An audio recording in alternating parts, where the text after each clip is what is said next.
The first few years, the nightmares and reoccurring bad dreams and feeling very insecure and afraid of what could happen if my dad tries to come back into my life. But I knew he was 150% going to be there to protect me. I went down there towards his house one night, and I was gonna hurt him. Like, I had to drive for about 45 minutes to get there, and I had a chance to think and stop and calm down a little bit. I said, let's do this the right way. Let's go through the courts, and let's deal with this legally, because that's never a solution. Take a girl and a guy, and they fall madly in love and form a family. Sprinkle in some counseling degrees and a doctorate, a dream of transforming relationships as we know it. And 20 years later, we give you power couple Dr. Ray and Jean Katkodian. And this is their podcast, Couples Synergy. Welcome back to another episode of Couple Synergy with Dr. Ray and Jean. Hi, I'm Dr. Ray. And I'm Jean. And this is our podcast about love, marriage, and relationships. Please check us out online on our Facebook page and Instagram at Couple Synergy, or our website, couplesynergy.com. And be sure to subscribe to our podcast or send us any suggestions on topics you'd like to hear more about. And now on to Couple Synergy, an in-depth look at love, marriage, and relationships, where we bring you our experience helping thousands of couples transform their relationships for over 20 years. You know, every day we get to hear intimate details about a couple's celebrations, disappointments, and everyday challenges. We often wish these stories were shared because we know we are more similar than different. And I normally say we've created a place where we can talk about this, but we are in Cedar Edge, Colorado. Yes. And we're in this really cute chapel, and we're going to record this on location. We welcome today our guests, Steve and Debra. Thank you so much for being on our podcast today, guys. Yes, thank you. You bet. So, before we get into your story, I just want to say that, this is like really quintessential as to what we really do, right? Mm-hmm. Bringing real couples stories to all of you out there, our listeners.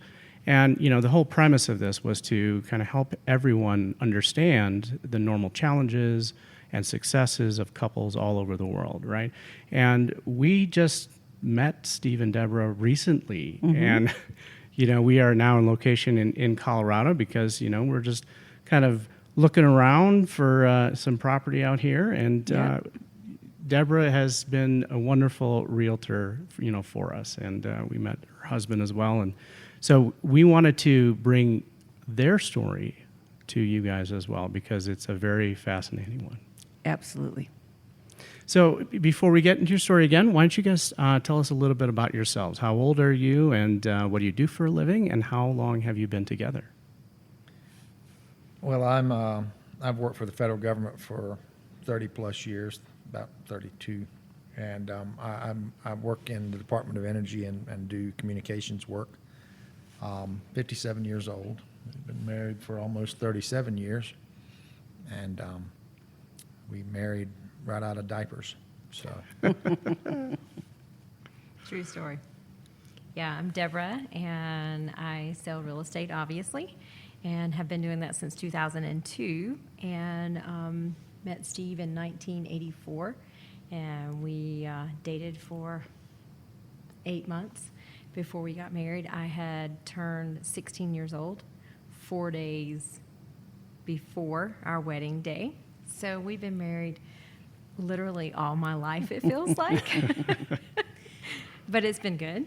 It's been good. Can you tell us the story of how you met? Oh, we met. I was living with my grandparents due to pretty hard childhood.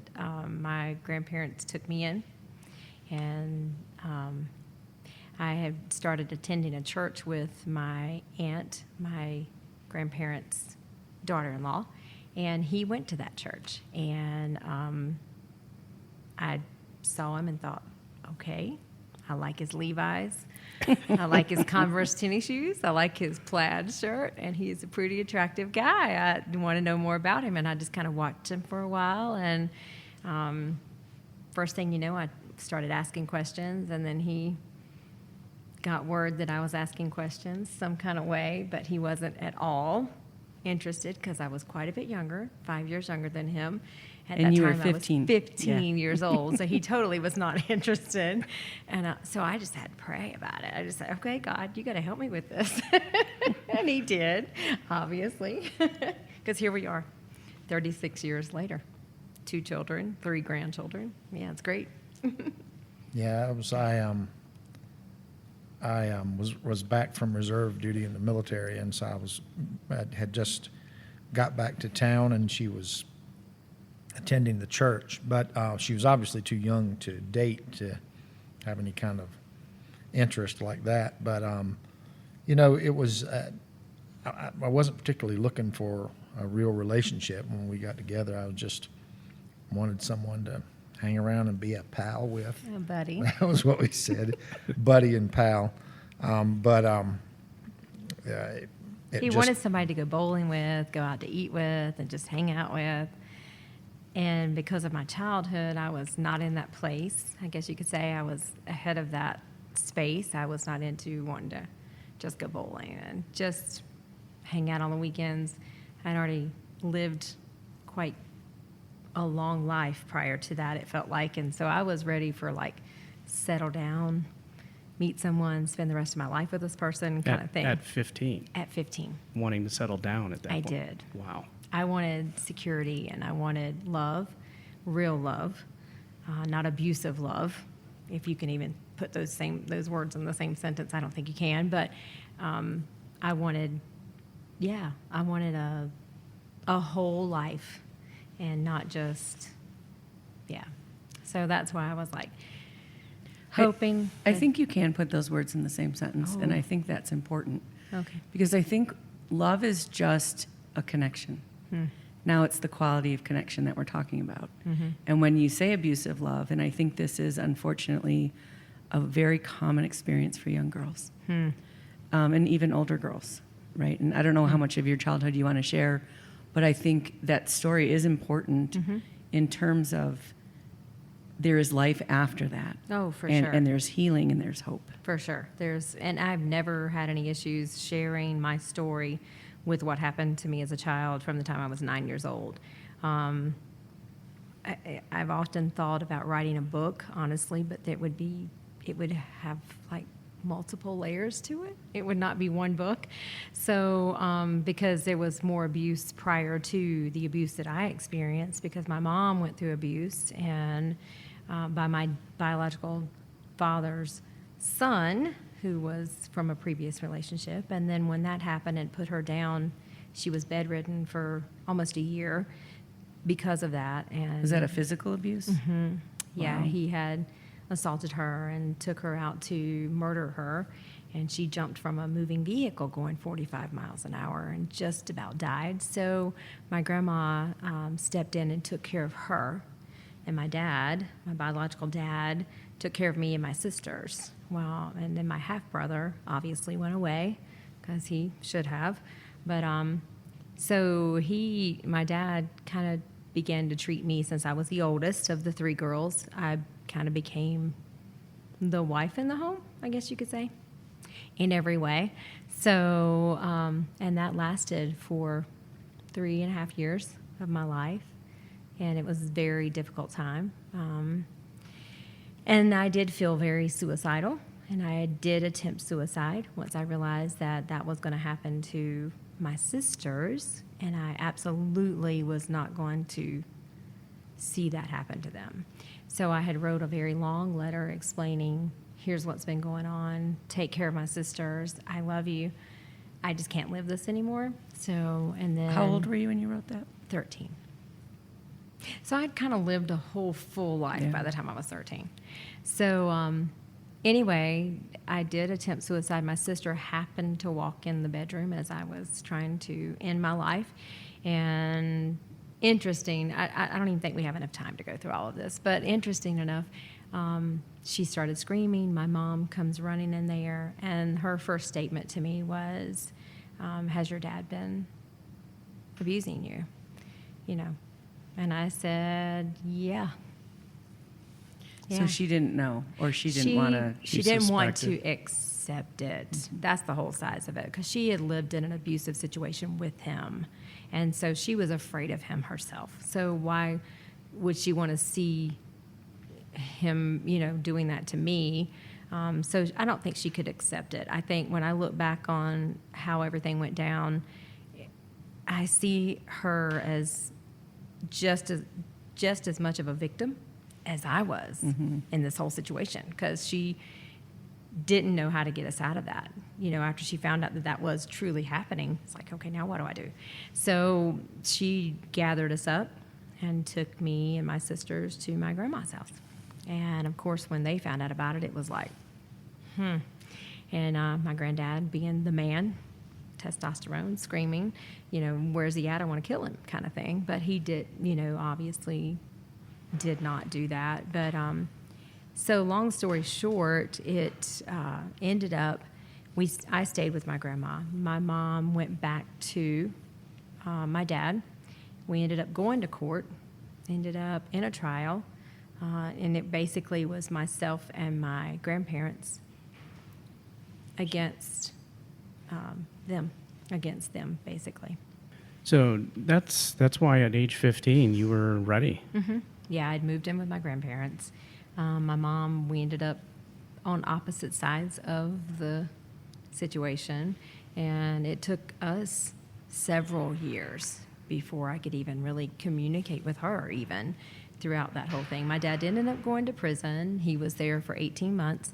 But I moved on with life.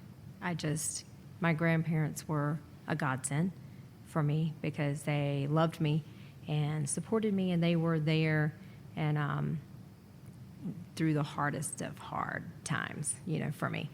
But yeah, at 15, I was attending church regularly with my aunt and my uncle, and just trying to stay focused on positivity, on living life, on finding peace, on getting over the hurt and healing. I desperately needed that. And I had tried several other means in that time period, from 13 to 15, and they didn't make me happy. They made me feel empty and hopeless. And then after going to church and finding true peace, which I found in Christ, obviously, because he just did a work in my heart that healed a lot. And then I started saying, I don't want to be alone, and no one's going to love me, and who's going to love me? I've got so much baggage, and there's so much dirty laundry in my life, and feeling like I was never going to find that love, because I was told that for years. No one else is going to love you. No one else is going to treat you like I treat you. And so in my mind, this is what I've got to overcome. And so my aunt and I said, what do I do? She said, well, we're just going to pray, and you're just going to, you can overcome this. And that's really common to the wearing down of your belief system about yourself. Mm-hmm. For sure. So I just totally said, I'm ready, for a relationship, but I didn't want to find it in the wrong place either, because I already had boyfriends that were not great. And so I was tired of the ones that pretend to love you, but they don't really love you. Mm-hmm. They're just using you, basically. And so I changed my pool to select from. Steve wants to be your buddy. He was my buddy. He wasn't my looking pal. for those things. He wasn't, and that was so funny because he totally did not have a relationship in his mind the first night he took me home from church. Well, I had already attempted that whole dating thing, and I was very committed to God, and I didn't want to be involved in a sexual relationship with a young woman, and not unless we got married. And so the girls I had tried to date, it was not. It always, within just a little bit of time, it always evolved into this is going to get physical, and so I just would not pursue the relationships with them because I didn't really love them, didn't really care anything about, just trying to get to know them. But it was a very fast thing. Everybody wanted to just progress right to that immediately. And so I had just about quit even attempting to date anybody. And so, why was that really important for you? And where did you learn that from? it was part of my belief system theologically. I was raised by my dad was a bit of a mess. He drank a lot. He was an alcoholic, and so he was gone a lot. He would be on benders for days, and not even around. So I had been mentored by older men in the church, a pastor, and older family members, my great uncle, some other older guys there. And so we would hunt and fish and do things like that and spend time together. And these guys mentored me, and, things that are important from a biblical perspective, not to be sexually active unless you're married. And then once you're married, that's the only person that you would participate, bond with at that level. And so I, when she was there and we started dating, like I said, I had just about given up on the prospect of dating. And so that's why when I approached her about it, it's like, just want somebody to hang around with. But it didn't take very long. I was kind of knocked off my rocker there. And my dad told me sometime later, he said, "Boy, you were pretty good when you staying up on the log, but when you fell off in the water, you fell all the way in the water." Because, she just, I tell people that she put some kind of a hex on me, and I come to 3 years later and I was married and I didn't even know how it happened. But it wasn't like that. It was really, it evolved fairly quickly, our relationship, our affection for one another. And we struggled with the whole being intimate and physical, but we did not cross that line and do that until. So we decided after a few months there, we got engaged a couple months after we were dating. 2 months. 2 months. Mm-hmm. 2 months. We started dating February 12th, was actually 1984. And then by April, he proposed. And you're still 15 at this 15. point, and you're 20. 20. Yeah. 20. How did Yeah. you guys decide that?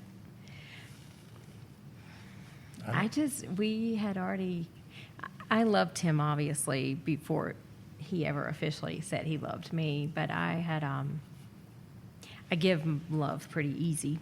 And I know some people do that and some people don't, but when I realized what kind of person he was, and it didn't take me very long because I kind of watched him prior to us going out, obviously. I was watching too. And so that was part of the reason I decided to take her out, was because this is a person I'm not going to get into that jam with. It's not going to be the same old deal. She's not going to be trying to consummate a week after we start dating. And she didn't. No, I was in therapy for a year. The court ordered me to go to therapy, and rightfully so. And my therapist watched a transition in me, and I wish I could say her name, but I'm not going to say it. But I'll never forget her as a person. She was just a great person that I could just share with. And but from the beginning of that year that I started that, she watched me transition from being high or stoned out of my head every single weekend to this person who no longer needed the drugs and the alcohol to get through life.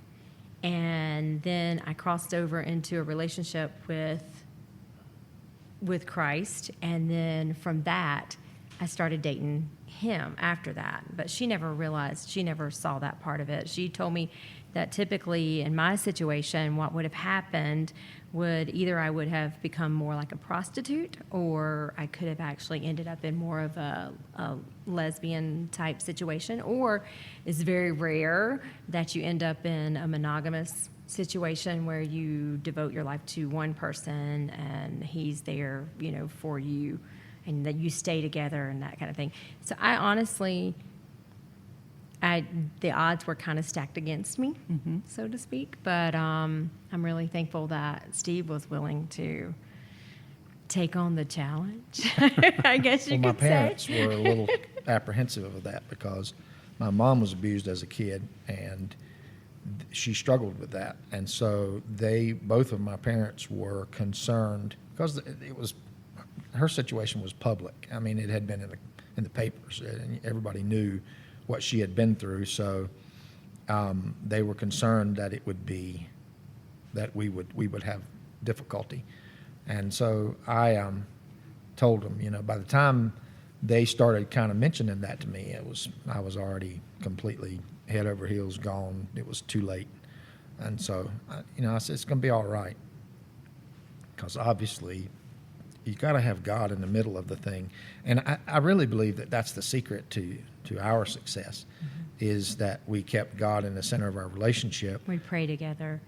And anytime, everything that we do is going to be up against that standard, that measure. And it's not, the right and the wrong of it. It's not only that, it's the, how is this going to affect this other person? My attitude about her. It's even if you are ever tempted to be, with somebody else or something, it's always, how is this going to affect my wife? How is this going to affect my mate? And so you don't even really consider it as a possibility, because I always think about things 3 moves ahead, like playing chess. I always, okay, if this happened, then this with that, and then this, and early in that thought process, if I've ever been tempted with somebody, I've had some females try to make a move or something, but Yeah, let's not even talk about that. and so even with that, I've always early, because I run through it in my head really quick, and the hurt, and it's just out the window. I'm not going to consider this. So, these belief systems that both of you kind of created, it didn't come from any role modeling. Because your parents really didn't role model how to have Nope. a healthy relationship together and how to dedicate yourself to a partner. One thing I think is interesting is that we know that a lot of people, especially younger people, they really look at relationships like, what can I get? And it sounds like your relationship with God was like, what can I give? And I'm held accountable. And you go into this relationship with that as your framework of how is this impacting other people, not what am I getting? Right. And we know that that is really key in having a long, healthy relationship. Yeah. We've tried to tell young people that because we've been in ministry a lot, and so when young people are getting ready to get married or they're getting into a serious relationship with somebody, you say to them, I've always tried to say to them, if you'll derive your joy from making your mate happy, you'll always be happy. And if you don't, if it's all about what you need, your needs, and I want them to fulfill my needs, that's the thing that you can't control. You can't control what somebody else gives you, but you can control what you give them. That's the key. So what was it about each other that you fell in love with?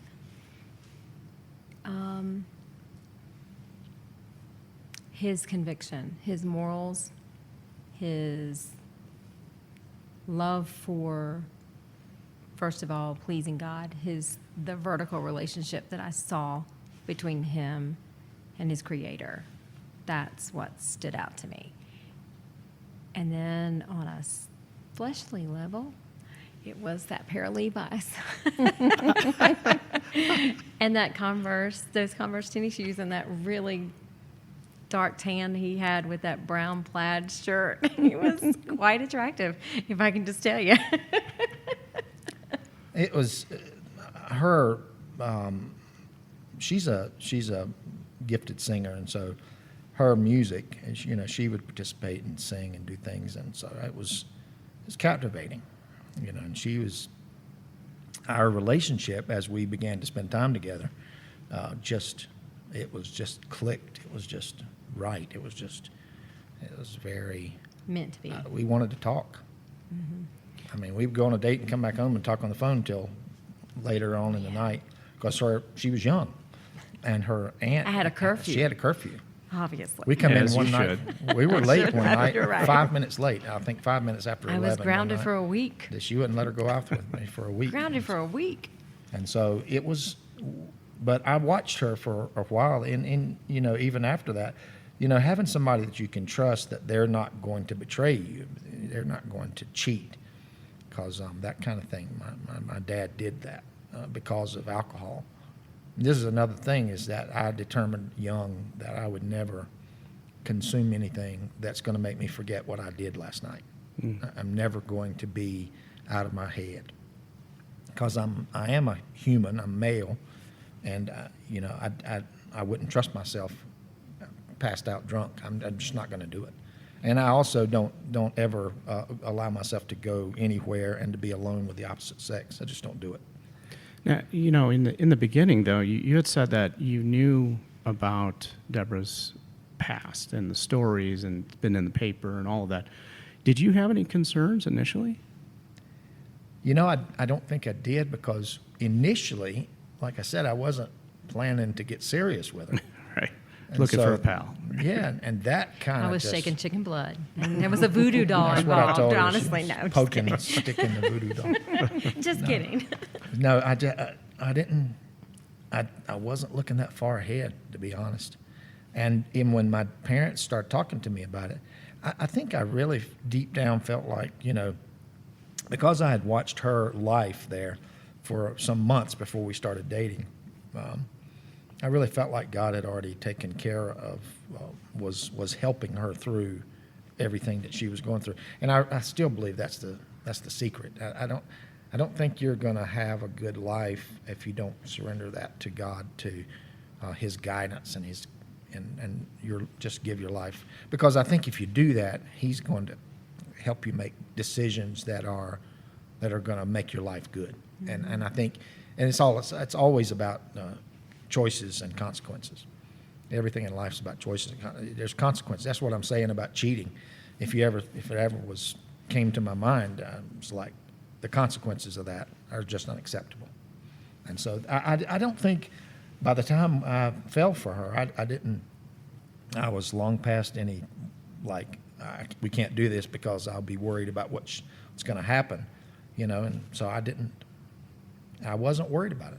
Ever. For the man who thinks multiple steps ahead. I do, and I did, but there's a caveat to that. If you are completely head over heels gone for somebody, I don't know if all of that logic is necessarily working right then. Yeah. So But- the age gap actually worked in your guys' favor. It did work in our Yeah, favor. she was more mature than me, I think, probably at 15 than I was at 20. And legally, things would have been bad for you. It would have Very been, bad and we for didn't. him. But you got to understand, at that time, I was on the deacon board. I was 19. I was on the deacon board. I was a Sunday school superintendent. I was very strict about my convictions about doing right and wrong, and not participating in any kind of thing that I perceived sinful. And so I didn't. It just didn't. I know I had heard people say that about jailbait and all this business, but this is because let's be honest, they're having sex. I mean, we were not having sex. No, we didn't. We didn't have sex till we got married.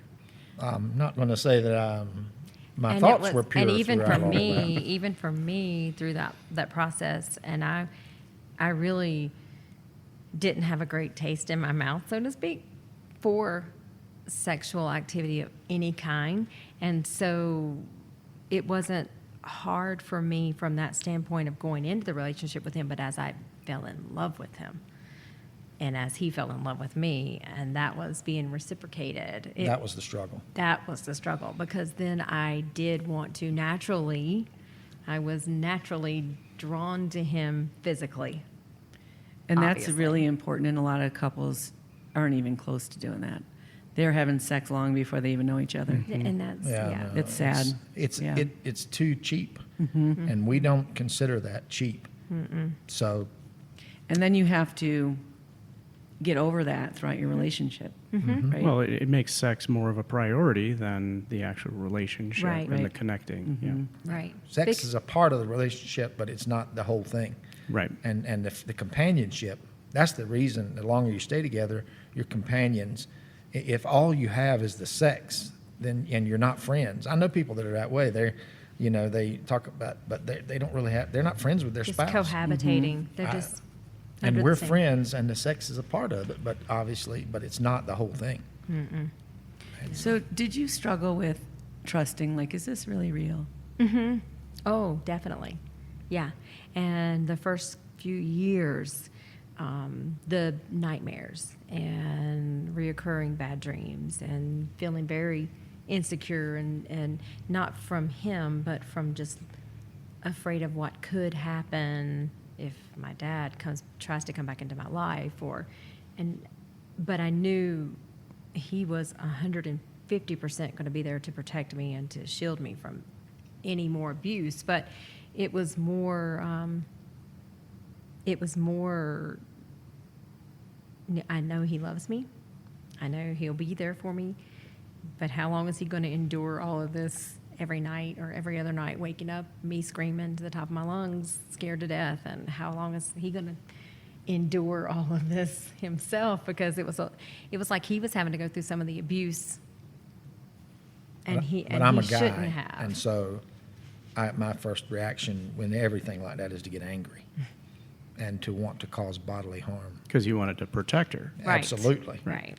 And I'm still that way with every one of my family, right on down to the grandkids and every one of them, that if you threaten them or you are a danger to them, it's going to be a bad day for you. And so I thought about really having some kind of a physical thing with him. Well, that's because even years after the abuse was over, after he served his term, and every year at Valentine's Day only, I would get a card from him in the mail.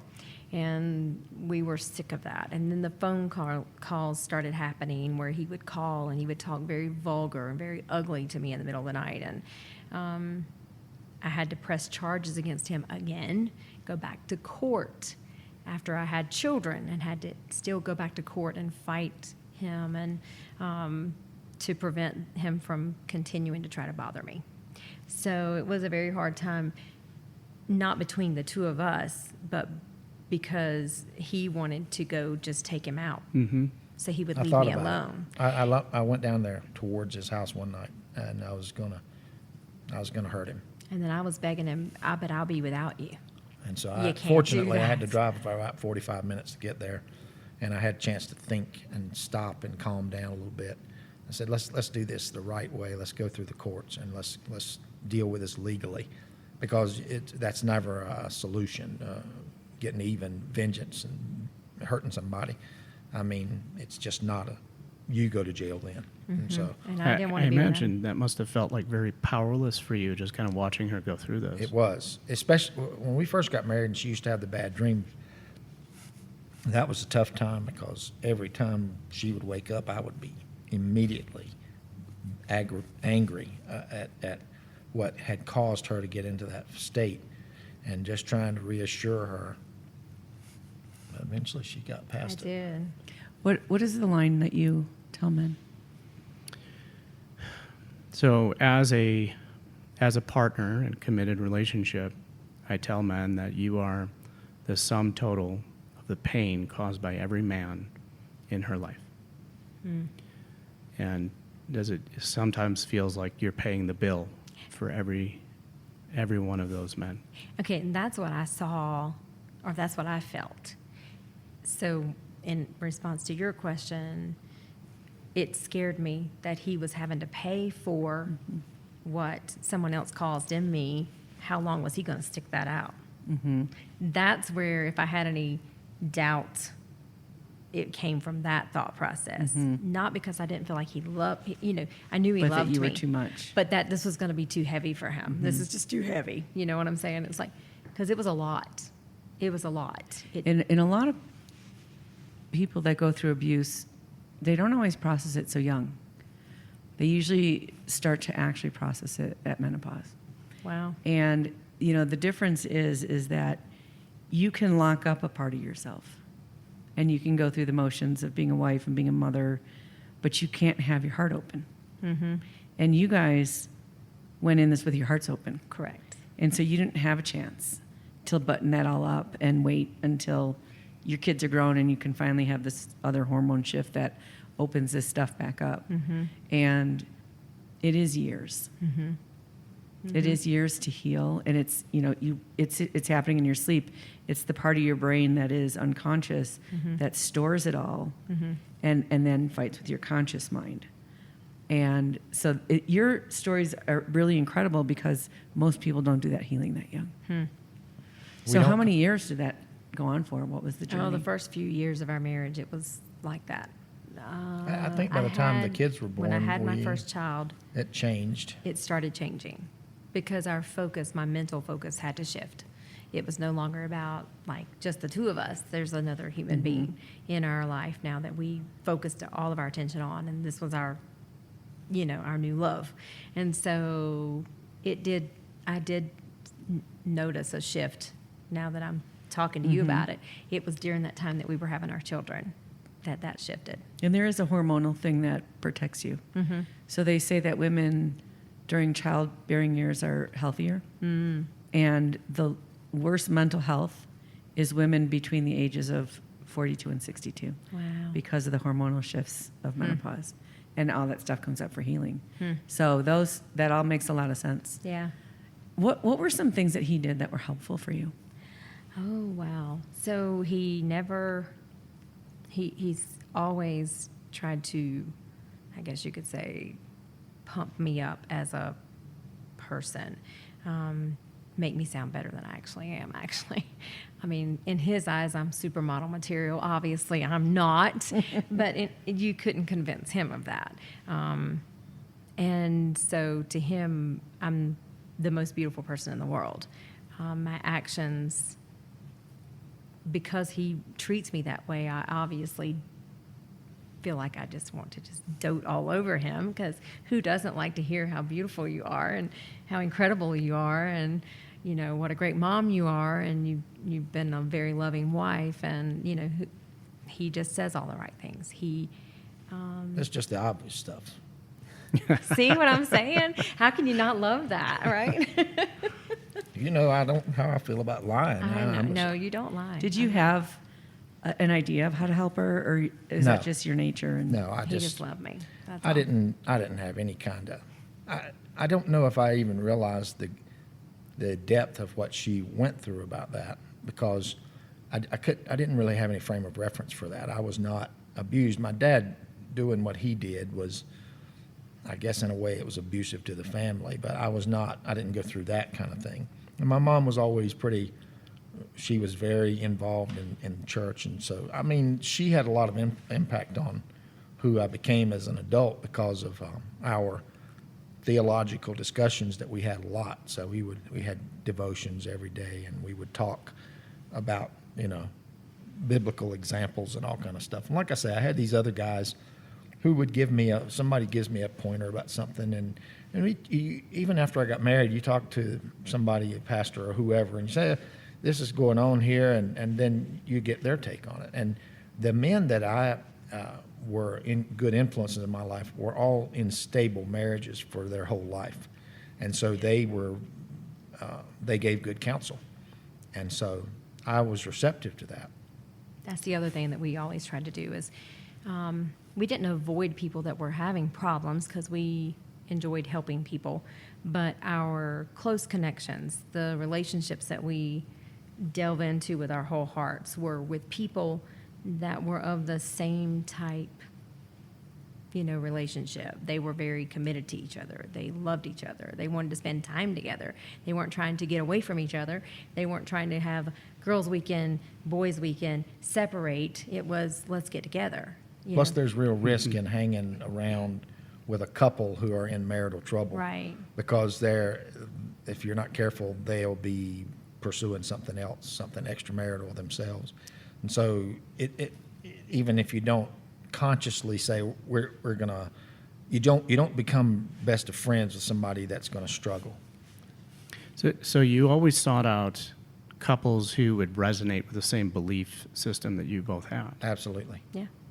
And when you did talk to someone about your relationship, they were giving you good advice. Correct. And they weren't trying to pull you apart or Undermine some the other other one. stuff. Correct. That Yeah, in other happens. words, I think it's a real mistake for a young man or woman to have a lot of close counsel with someone who's divorced. Right. Because the person who's divorced, their perspective is that we can just throw this away, and it's like marriage is expendable. We can just get rid of it. This didn't work out. We'll give it a few weeks and then we'll do something else. And everybody that we had any interaction with, it was our whole upbringing, our whole belief system was that once you marry and you make that commitment, you're married. This is for life. We always, I mean, it's not been a perfect marriage. No. We've had our fights, and in that course of time, 36 years of it, in 1999 was the only time in our marriage that we ever actually discussed the D word, where that. I don't think we brought it up. I believe one of the kids brought it up, and Amber said, "You're getting a divorce." Our youngest child heard our argument. And I thought she brought it. I thought she actually said that word. Well, you had cut your thumb really I bad. know. It was a bad moment. He had was putting an air conditioner in a window, and he and I had been fighting, and because we were in a different place, and it was a financial, very oppressed time in our relationship, and he was feeling pretty distraught, and I was feeling pretty overwhelmed with everything, and I was like, you know what? You just go your way. I'll just go my way. And then we'll just deal with our own problems, the best way we can.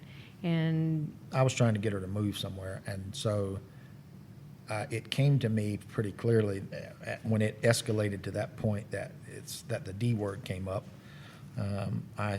It came to me really clearly, drop this and just let this go.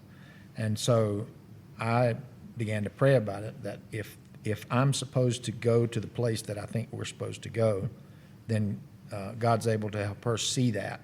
And if he doesn't, then maybe we're not supposed to go there. And so I didn't bring it up again.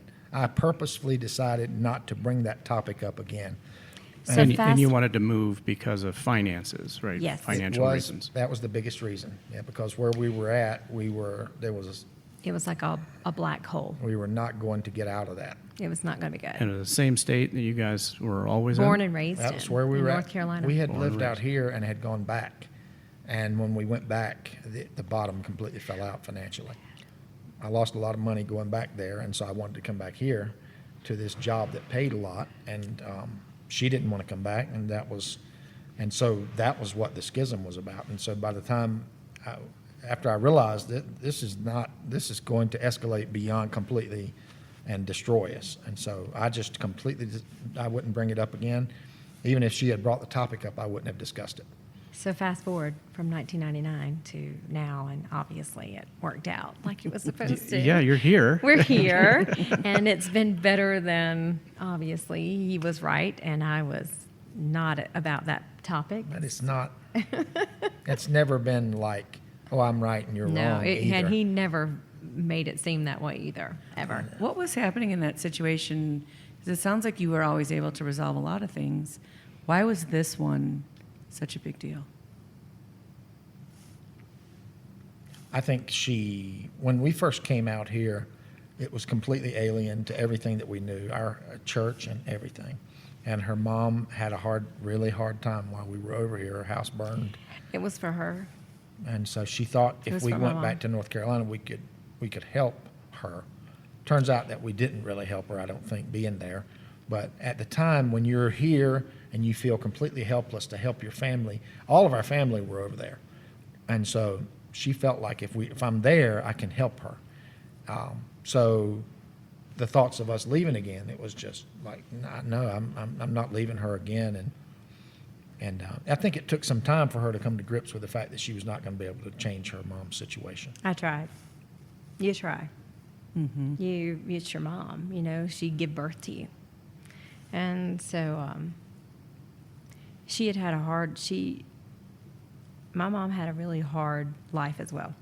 And I just was trying to help her in every way that I could and let her know that I love her and that I forgive her for her rejection of me when I needed her most. And I wanted her to actually know that was the truth, that I wasn't just saying that, it wasn't just words, it was something I meant. So we gave up a lot to move from here back to North Carolina in hopes of being able to help her and restore a relationship between she and I that we had lost for a long time. And the fact that he's willing to do that, again, another proof of his love for me, that he would go to the end of the world to do whatever he could do to make me happy, to prove to me that he loves me unconditionally. And so We're both fixers. we are. We try to be fixers. We do. We're going to fix things. I can fix this. Yeah, I can just fix knew I this. could get back there and I could But fix often her. you find out that with emotional things and with people, Can't fix you it. can't fix it. And, Yeah. and you can just completely run yourself in the ground trying to fix somebody that doesn't want to be fixed. Mm-hmm. And you will be unsuccessful and you'll destroy your own life if you're not careful in the process. So we reached a point, and when I realized that it was not going to, work, I told him, I said, let's go back,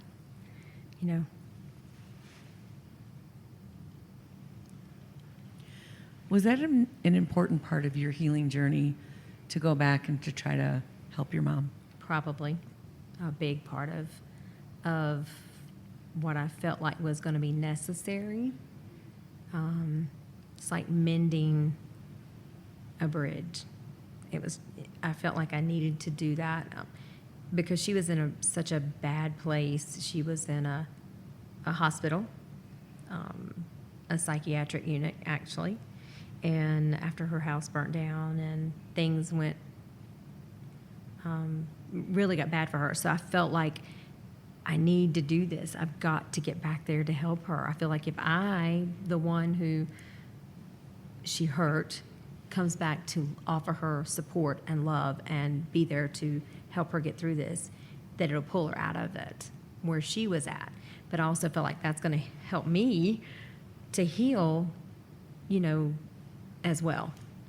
And this hurt that you're talking about goes way back Oh, yeah. to when you started living with your grandmother, Mm-hmm. Yeah, I was and then 9. when you and Steve got married. It goes back to when I was 9 and my mom was not there. And like I said, she struggled because of what had happened to her. So it just goes back a long way. So, and I never told my age because women are not, we don't do that, but I will tell you I'm 52. And so from 9, and during that time frame,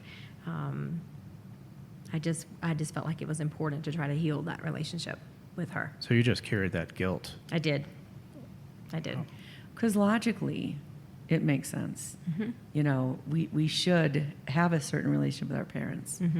But when our parents are broken, then what do you do? Right. And part of, and this is boundaries with a lot of, especially with mental illness, is that you cannot care more about someone else's life than they do, or you just keep going in the pit with them and you never help them out. Right. Yeah. Right. I think part of our thing, one thing we shared in common was with our parents, at least one of them, in her case both, but my dad, they were not there when you needed them to be there. And so I think we have been doggedly determined to be there and not be absent. For each other and the people in And your our lives. children and our offspring and the ones that we were responsible for, we decided to bring into this world. Yep. So we felt like we have to be there for them. I mean, through thick and thin, whatever life brings. Yeah, I think we get the lesson and then we get the opposite of the lesson. And you either wind up replaying it and trying to heal it or fix it, but just keep doing it, or the opposite, which says, I didn't like how that felt. I'm not going to do that to another person. Right. Yeah, we get the lesson and then the choice of whether we're going to learn from that lesson. Yeah. Correct. Right. Yeah. Yep. That's part of the thing about infidelity, is that it is so destructive. It's a great trauma. It is, and it is so. It's like suicide in a way. It's so selfish. It's all about what gratifies you, and so it is completely alien to anything that we would do.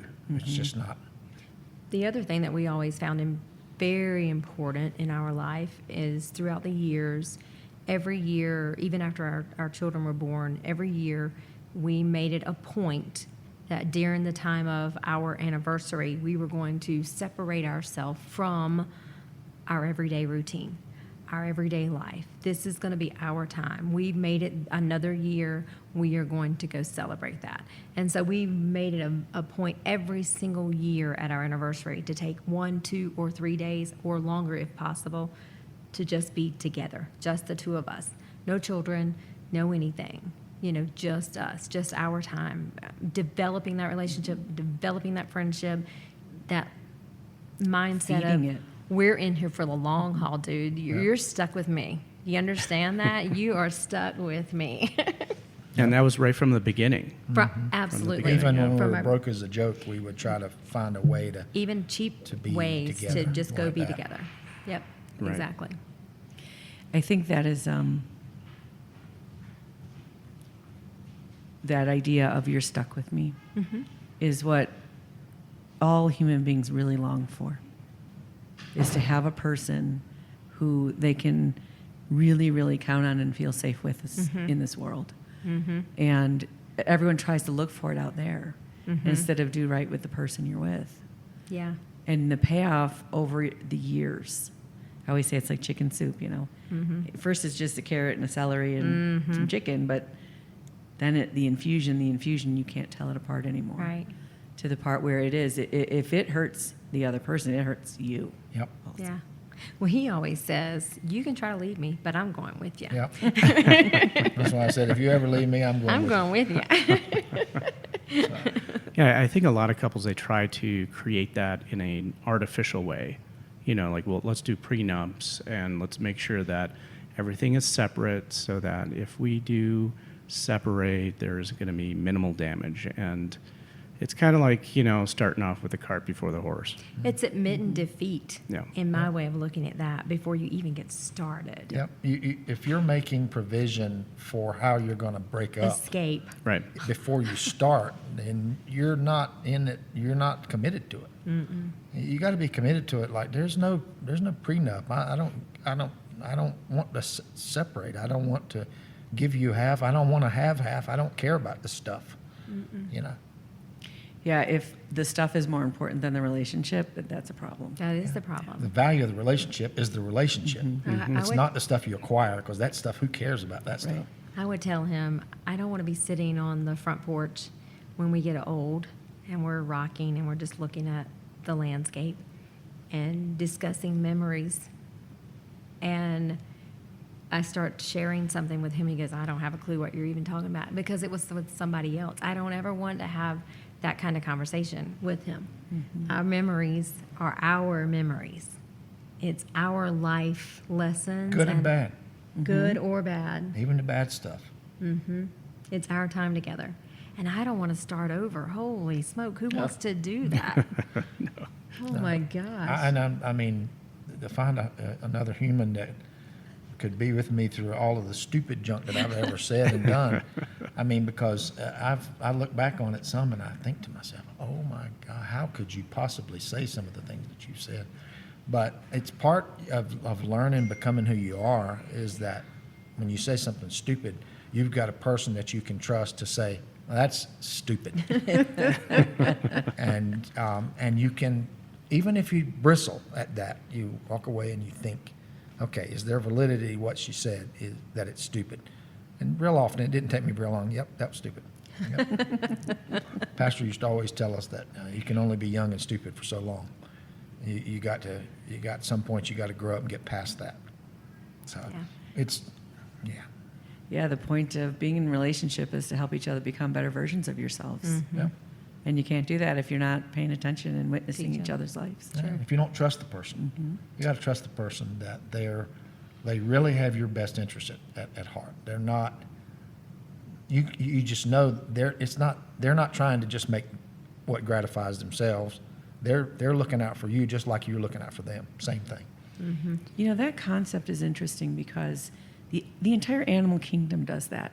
That's what courting is about, to prove that you are capable of taking care of the other one. Dependable. Yeah.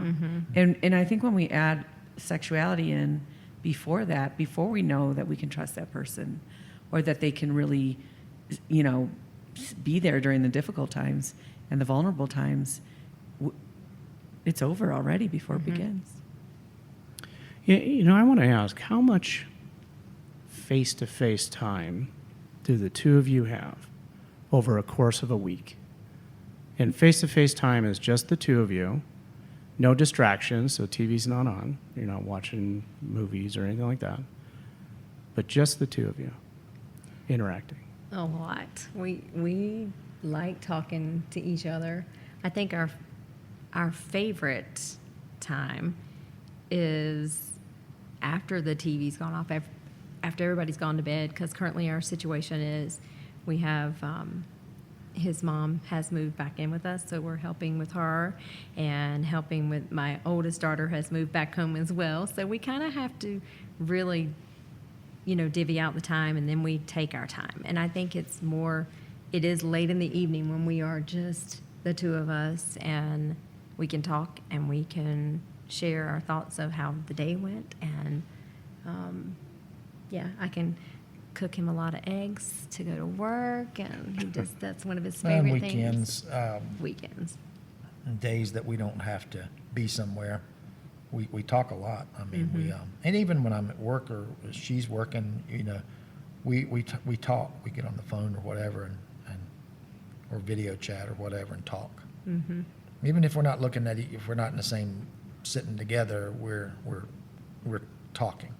So I mean, and we could do that. I mean, we've worked together in ministry and churches and full-time ministry where we were in the same office together, and so we could do that. I know some people can't. They get frustrated with each other if they're together too much, but I don't think we could be together too much. As much time as possible, I think would be the answer. As much time as we can possibly squeeze in. Yeah, I think that's really important to point out, and also to your point earlier that you guys spend your anniversaries really investing in your relationship, because if you're not investing in that relationship, you're not growing together. And a lot of couples that have, I should say that there's been studies that show that happy, healthy couples are spending 5 to 6 hours a week minimum of face-to-face time. That's minimum. And couples, most of the time that we're running into, they don't even have an hour. Right. Wow. Yeah. Right. That's sad. And their kids are right in between them. And And the last trip they Yeah. took together was their honeymoon, Oh, Yeah, my which was goodness. maybe 10, 15 years ago or something like that. Wow. And so when you make your marriage the cornerstone of the family, then you are doing it the right way. that's the best thing you can do for your kids. Right. Well, I think we talked about it very early on in our marriage, is that our kids will grow up and they will be gone. What are we going to do when that happens? What are we going to do? I see lots of people that cohabitated and they really didn't have any real relationship with their spouse. They just had kids in common, and as soon as the kids got grown and moved out, boop, that was it. They were done. And so we decided early on, we made it a point to make our relationship a priority. We love our kids. We took care of our kids. They're grown.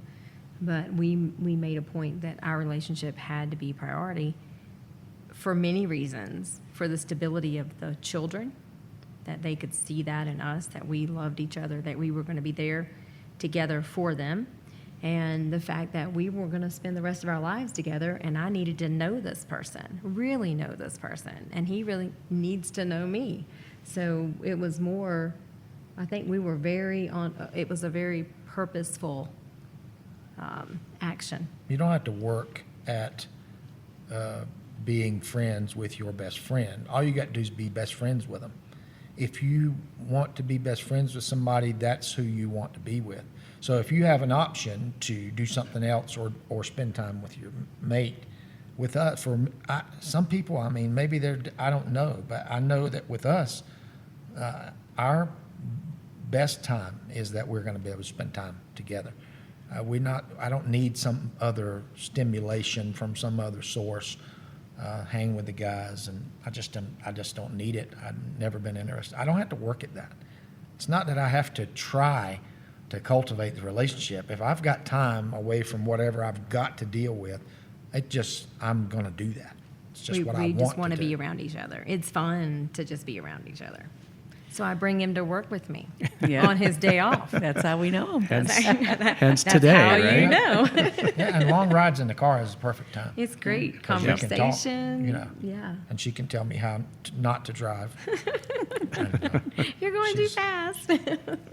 You know, the power of your guys' story is that you didn't come from these great examples or these rosy childhoods that you had to deal with stuff early on, and you consciously chose to have a good and healthy relationship and to heal from that.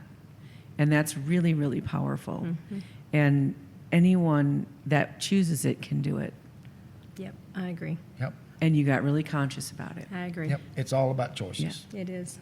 And that's another thing is that you don't feel this just gushing over, just intoxicating, passionate love for somebody, but for a few months or a couple of years or something. And at some point, then it's just, I choose to love this person. I choose to want to be with this person. Every day.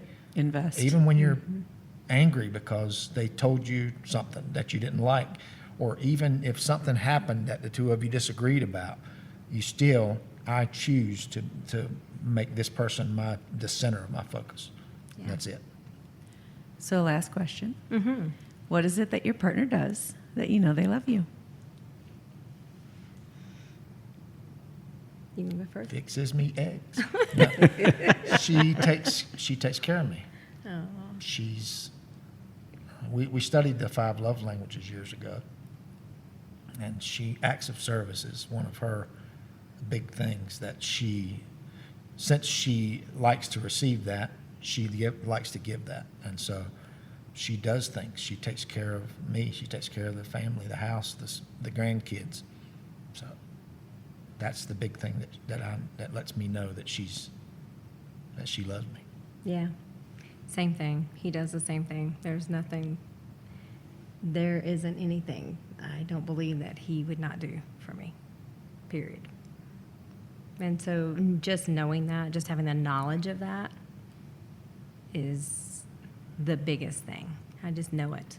There's not anything that I can't go to him and say, we need to talk, or I need this, and he's there. Open ears, open heart, open mind, 24/7. We get wounded through relationship and we heal through relationship. And you guys are a great testimony Cool. to the healing that can happen after getting wounded through relationship. Nice. Beautiful. Steve and Debra, we want to thank you so much for being on our Yeah. podcast today. You It's bet. been really wonderful. Thank you for the conversation. You betcha. Yeah. For all of our listeners out there, thank you for joining us today again and for listening to Couples Synergy. Our passion is in helping couples and people have happy and healthy relationships. And this podcast gives us a fun way of bringing our knowledge and expertise to you, our listeners. For all of you listening, please subscribe to our podcast and please leave us a review. If you have any questions or comments or topic suggestions, please email us at contact@couplesynergy.com. For more information about Couples Synergy and our programs such as Relationship 101, the Couples Weekend Intensive, which is coming up this September 9th through 12th, our online membership called Connections, and our premier program called Couple to Couple, look us up online at couplesynergy.com. And if you know someone who could benefit from this episode, please download it and share it. And thank you for listening. Until next time, synergize your life and synergize your love. You have been listening to Couple Synergy with Dr. Ray and Jean Ketkodian. Couple Synergy was recorded, edited, and produced by Dr. Ray and Jean Ketkodian. Voiceover and music entitled Breathe and Let Go was recorded and composed by Gina Gonzalez.